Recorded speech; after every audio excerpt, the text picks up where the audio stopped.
na hipocrisia e no cinismo, que são males, vamos dizer assim, são acréscimo de camadas do mal, né? Porque a pessoa faz o mal de forma ignorante, ela está fazendo mal.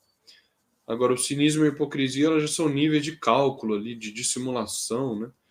Então você vai acrescentando camadas aí de prática do mal. É uma coisa bem complicada. Então, e ofende a Deus, né? Kardec vai colocar, porque a lei divina é criada para a gente exatamente conseguir cumprir a caridade.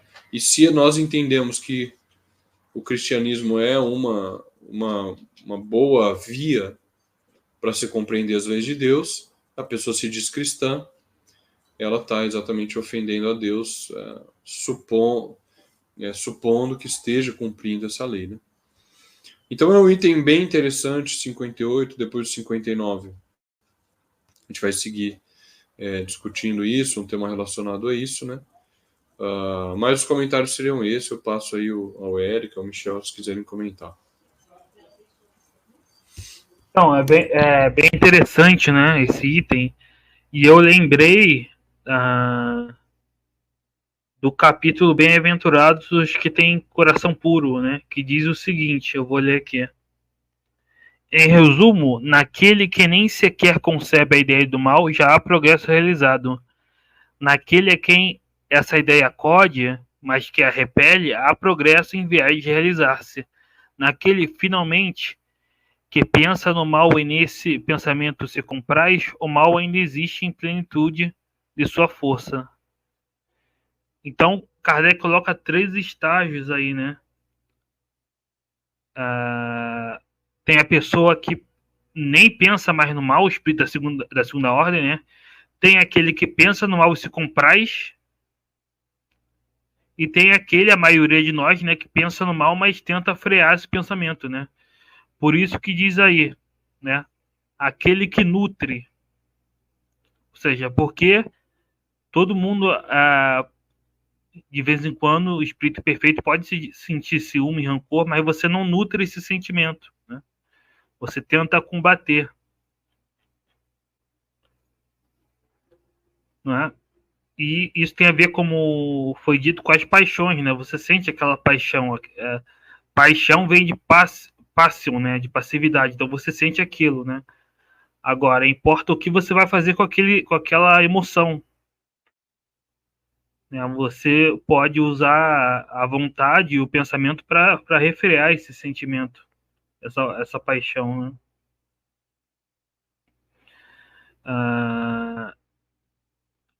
Então, né? Isso é próprio dos espíritos imperfeitos, né? Da terceira ordem. Já os espíritos da segunda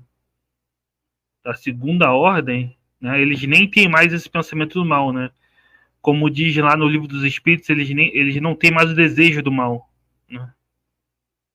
Lembrando que tem a diferença entre desejo e vontade. Né? A vontade é o desejo que se realiza. Então eles nem têm mais o desejo. Nós ainda temos, às vezes, o desejo do mal, mas a gente tenta refrear esse desejo. Né? Então, por isso que nosso trabalho aqui deve ser nos melhorarmos para alcançar esse estado da segunda ordem da escala espírita, né?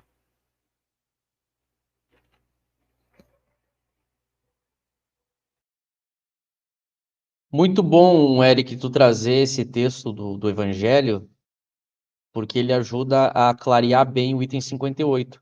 Percebam que o segredo para entender o 58 está justamente ali na palavrinha nutre, né? Por isso que ele é muito forte no final do 58, ele mente se diz cristão e ofende a Deus. Porque aqui ele está falando justamente daquele terceiro caso que o Eric leu ali no Evangelho.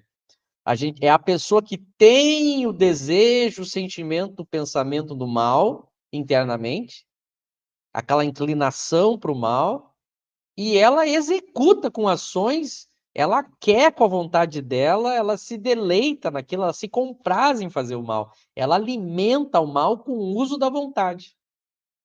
Então esse é o pior caso, por isso que Kardec diz que ele ofende a Deus.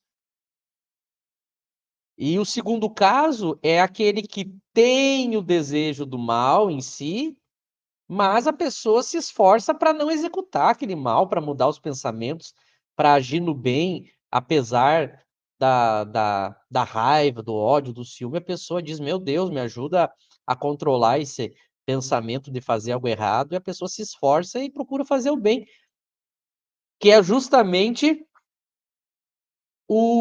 esse segundo caso, é justamente onde Kardec vai colocar o verdadeiro espírita. Então, é alguém que ainda tem as más inclinações internas, esse desejo do mal, pensamentos maus, mas a pessoa está na luta para fazer o correto, para mudar esses pensamentos, esses sentimentos. Esse é o verdadeiro espírito. É muito sábio, Kardec é muito sábio nos conceitos, porque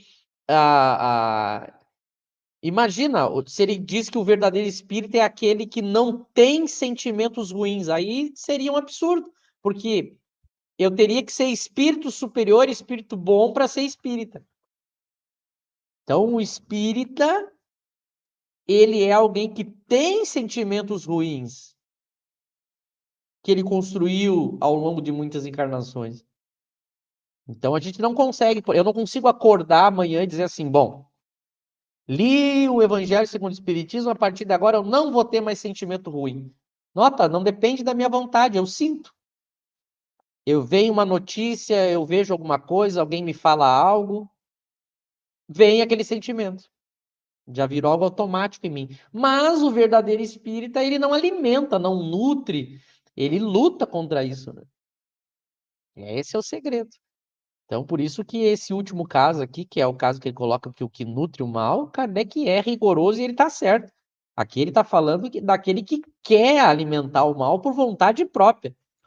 Não é só por fraqueza. Por isso que ele ofende a Deus. É a criatura imoral, criatura má, impura. E por isso que ela não pode se dizer cristão.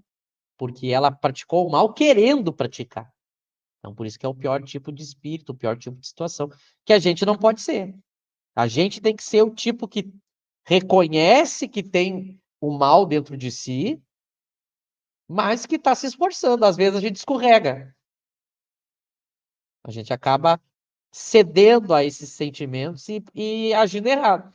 Mas a gente sente culpa, a gente se arrepende, a gente tenta lutar contra isso. Já é um princípio de virtude. Eu não sei se não for difícil, tu podia abrir a questão 909, Eric, do Livro dos Espíritos, que trata justamente disso, da relação entre o uso da vontade com o enfrentamento desses sentimentos. Se tu puder aí, só para a gente visualizar, acho que vai enriquecer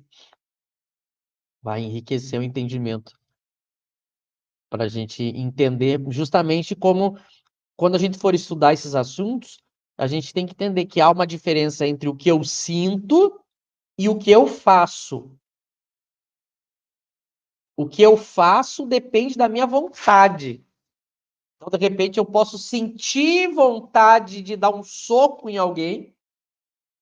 Eu tenho sentimento, desejo disso, mas a minha vontade pode controlar a minha mão e eu não dar o soco. Porque daí, com a minha vontade, eu controlo a ação e digo para mim mesmo, eu não vou agir dessa maneira. Então, eu posso agir contrariamente ao que eu sinto. Por isso que ele diz, 909, está lá no Livro dos Espíritos. Ó a pergunta de Kardec. Poderia sempre, olha a pergunta de Kardec, o homem, pelos seus esforços, vencer suas más inclinações? Olha a resposta, sim. E frequentemente fazendo esforços muito insignificantes. O que lhe falta é a vontade. Quão poucos dentre vós fazem esforços. Então, com o esforço da vontade, eu posso vencer a inclinação. Ou seja, o sentimento vem, mas eu não ajo como ele queria que eu agisse. Eu vou lá e faço certo. Eu uso, por isso que é um esforço, porque é uma luta interna, né? O sentimento está me impulsionando a fazer algo e o meu esforço faz eu agir diferente. Esse é o verdadeiro espírita. Por isso que é uma luta.